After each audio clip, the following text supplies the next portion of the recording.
अगर मैं ये साबित कर दूं कि इलेक्शन कमीशन गद्दारी कर रहा है तो आप मेरे साथ।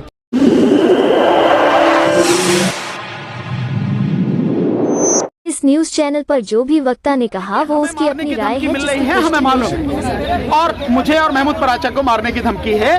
और जिस तरह से ये सब प्लान किया है उन्होंने कि भाई मुझे मरवाएं मुसलमानों के हाथों से, ताकि जो है आपस में जो एकता बनी है उस एकता को जो है खत्म किया जा सके। मुझे मालूम है, ये तो मुझे बहुत पहले भी, सरकार के लिए खूनी खेल खेलना कोई बड़ी बात नहीं है, उसके लिए ये आम बात है। हत्या करना करवाना उनके लिए आम बात है। हमें हत्या भी सरकार द्वारा करा दी जाए।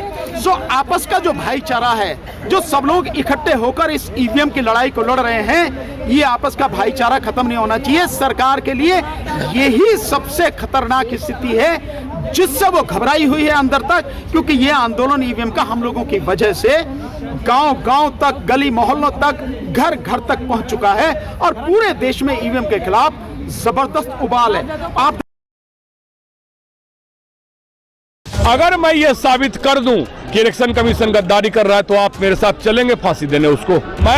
अगर मैं ये साबित कर दूं कि इलेक्शन कमीशन गद्दारी कर रहा है तो आप मेरे साथ चलेंगे फांसी देने उसको। मैं सॉफ्टवेयर इंजीनियर हूं। ईवीएम को बैन करना पड़ेगा और हमें बैलेट पेपर से हम चुनाव चाहते हैं। मैं अपने संविधान में दिए हुए वोट के अधिकार की गारंटी चाहता हूं कि मैं जिस पार्टी को, जिस कैंडिडेट को वोट दे रहा हूं उसको गारंटी होनी चाहिए कि उसी को गया है। तुम चोरी करते हो, बेईमानी करते हो, मशीनें सेट करके मेरे वोट को चुराते हो। मैं इसका विरोध करने यहाँ पर खड़ा हुआ आया हूँ। कैसे साबित करेंगे? प्रोग्राम बताएं वो कि कौन सा प्रोग्राम उनके चिप में है।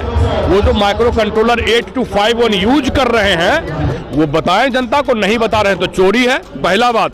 दूसरा बात, जिसको 400 पार सीट आ रहा है वो तो तुरंत ईवीएम लेकर सामने आ जाता कि हमें आ गया। बताओ, आयोग कह चुका है कि छेड़छाड़ असंभव है उससे। करेक्ट कह रहा है ना वो। कोई डकैत कहता है कि मैं डकैत हूं? भारत का संविधान कहता है कि जो इस देश से गद्दारी करेगा उसके लिए मृत्यु दंड की सजा का विधान।